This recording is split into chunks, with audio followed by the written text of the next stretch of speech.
السلام علیکم ورحمۃ اللہ وبرکاتہ۔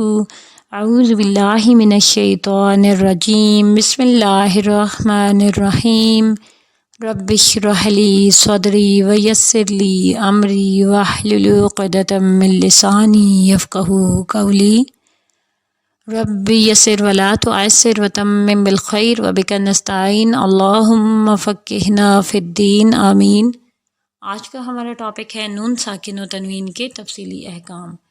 تو یہاں پہ دیکھیں نون ساکن کیا ہوتا ہے کہ ایسا نون جس پہ کوئی حرکت نہیں ہوتی، اور تنوین کیا ہوتا ہے کہ ایسا نون جس پہ ڈبل حرکت ہوتی ہے، چاہے زبر ہو، زیر ہو یا پیش ہو، تو وہ ڈبل ہوں تو انہیں کہتے ہیں تنوین۔ ان کے تفصیلی احکام کیا ہیں کہ ان کو کس طریقے سے پڑھا جائے گا۔ یہاں پہ دیکھیں سب سے پہلے ہے ہمارے پاس نون ساکن جس پر کوئی حرکت نہیں ہو، تو اسے کہتے ہیں نون ساکن۔ نیکسٹ ہے ہمارے پاس نون تنوین، تو وہ نون ساکن سائز جو کلمہ کے آخر میں واقع ہو، ٹھیک ہے۔ اب چونکہ اس کو لکھا نہیں جا سکتا، اس کو جسٹ پڑھا جاتا ہے، اس کو بس شو اس طریقے سے کیا جاتا ہے کہ جب اس پہ ڈبل حرکت ہوتی ہے، دو زبر ہوں، دو زیر ہوں یا دو پیش ہوں، تو انہیں کہتے ہیں نون تنوین۔ تو نیکسٹ دیکھیں ان میں فرق کیا ہے، نون ساکن اور نون تنوین میں کیا فرق ہے۔ تو یہاں پہ ہے جی ہمارے پاس پوائنٹ نمبر 1، نون ساکن لکھا ہوتا ہے جبکہ نون تنوین لکھا نہیں ہوتا، ٹھیک ہے۔ نون ساکن لکھا ہوتا ہے جبکہ نون تنوین لکھا نہیں ہوتا، اس کو پڑھا جاتا ہے۔ نیکسٹ ہے جی نون ساکن اسم فعل حرف تینوں میں ہوتا ہے، جبکہ نون تنوین صرف اسم میں آتا ہے، ٹھیک ہے۔ اب یہ جو نون ساکن ہے یہ اسم فعل اور حرف تینوں میں آتا ہے، جبکہ نون تنوین صرف اسم میں آتا ہے۔ تھرڈ پہ ہے جی ہمارے پاس نون ساکن کلمہ کے آخر اور درمیان دونوں میں آ سکتا ہے، جبکہ جو نون تنوین ہے وہ صرف کلمہ کے آخر میں آتا ہے۔ ہاں جی فورتھ پہ ہے جی نون ساکن وقفاً اور وصلاً پڑھا جاتا ہے، جبکہ نون تنوین صرف وصلاً ہی پڑھا جاتا ہے۔ جو نون ساکن ہوتا ہے وقف کرنے کی صورت میں بھی پڑھا جائے گا، اور وصل جب ملائیں گے حروف کو، یعنی کہ وقف نہیں کریں گے تو وہاں پہ بھی نون پڑھا جائے گا، جبکہ جو نون تنوین ہے وہ صرف جب حروف کو ملاتے ہیں تبھی پڑھا جاتا ہے۔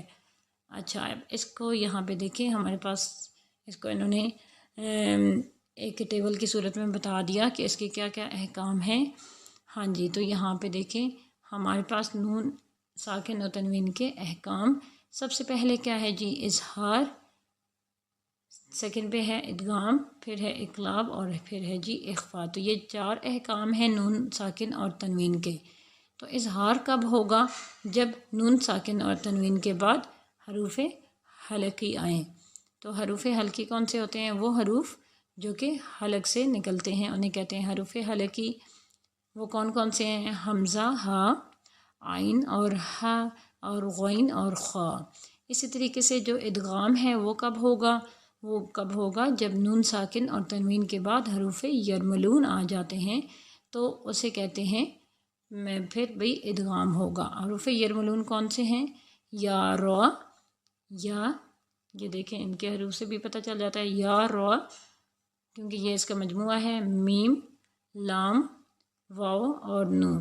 تو یہ جو 6 حروف ہیں یہ جب آ جاتے ہیں نون ساکن اور تنوین کے بعد تو یہاں پہ ادغام ہوتا ہے۔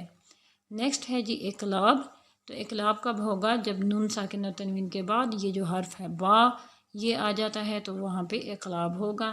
اور نیکسٹ جو باقی ہے نا حروف حلقی، حروف یرملون اور با کے علاوہ جو باقی حروف ہیں جب وہ آ جاتے نون ساکن اور تنوین کے بعد تو وہاں پہ ہوتا ہے اخفا۔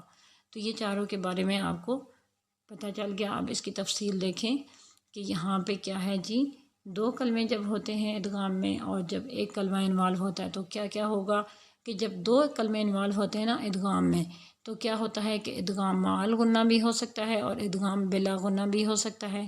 مع غنہ کا کیا مطلب ہے کہ ادغام تو ہوتا ہی ہے لیکن یہ ہے کہ وہ غنہ کے ساتھ ہوگا، تو وہاں پہ کہتے ہیں ادغام مع غنہ، ادغام مع غنہ۔ لیکن اگر غنہ نہ ہو تو وہاں پہ کیا ہوگا؟ ادغام بلا غنہ۔ اچھا تو ادغام مع غنہ کب ہوگا؟ جب ہمارے پاس 4 حروف آ جاتے ہیں نا نون ساکن اور نون تنوین کے بعد تو پھر ہوگا ادغام مع غنہ۔ وہ کون کون سے حروف ہیں؟ یہ دیکھیں یا ہے جی ہمارے پاس یا، پھر ہے جی واو، پھر میم اور نون، تو ہوگا جی یہ جی اس کا مجموعہ ہے یا واو میم اور نون۔ تو جب یہ حروف چاروں آ جاتے ہیں نون ساکن اور تنوین کے بعد تو یہاں پہ ہوگا ادغام مع الغنہ، لیکن اگر نون ساکن اور تنوین کے بعد آ جائے ہمارے پاس لام اور را آ جائیں، لام اور را، تو پھر کیا ہوگا ادغام بلا غنہ ہوگا۔ اسی طریقے سے اگر ایک کلمے میں ہو جی ادغام کی کنڈیشنز یہاں پہ دیکھیں، یہاں پہ کیا ہوگا اظہار مطلق۔ یہ چار ہمارے پاس ایکسیپشنل کیسز ہیں، جب نون ساکن کے بعد یہ حروف آ بھی جائیں تو بھی کیا ہوتا ہے اظہار ہوتا ہے، ادغام نہیں ہوتا، تو یہ اس کی ایکسیپشنل کیسز ہیں۔ ہاں جی ہمارے پاس پہلا کیا ہے الدنیا، یہاں پہ دیکھیں نون ساکن کے بعد کیا ہے یا، اسی طریقے سے یہاں پہ بھی نون ساکن کے بعد واو آ رہا ہے تو یہ بھی اس کا ایکسیپشنل کیس ہے۔ قنوان، اسی طریقے سے نیکسٹ ہے سنوان اور ہے جی بنیان۔ تو یہ جو چار حروف ہیں یہاں پہ دیکھیں نون ساکن کے بعد حروف یرملون میں سے کوئی بھی حرف آ گیا ہے لیکن پھر بھی یہاں پہ ادغام نہیں ہو رہا، یہاں پہ اظہار ہو رہا ہے۔ تو یہاں تک ہمارا لیسن کمپلیٹ ہوا الحمدللہ۔ نیکسٹ لیسن تک کے لیے اللہ حافظ، جزاک اللہ خیر، السلام علیکم ورحمۃ اللہ وبرکاتہ۔ چینل کو سبسکرائب کر دیجیے اور بیل آئیکن کو پریس کر دیجیے تاکہ نیکسٹ لیسن آپ کو ٹائملی مل جائے۔ سبحانک اللہم و بحمدک اشہد ان لا الہ الا انت استغفرک و اتوب الیک۔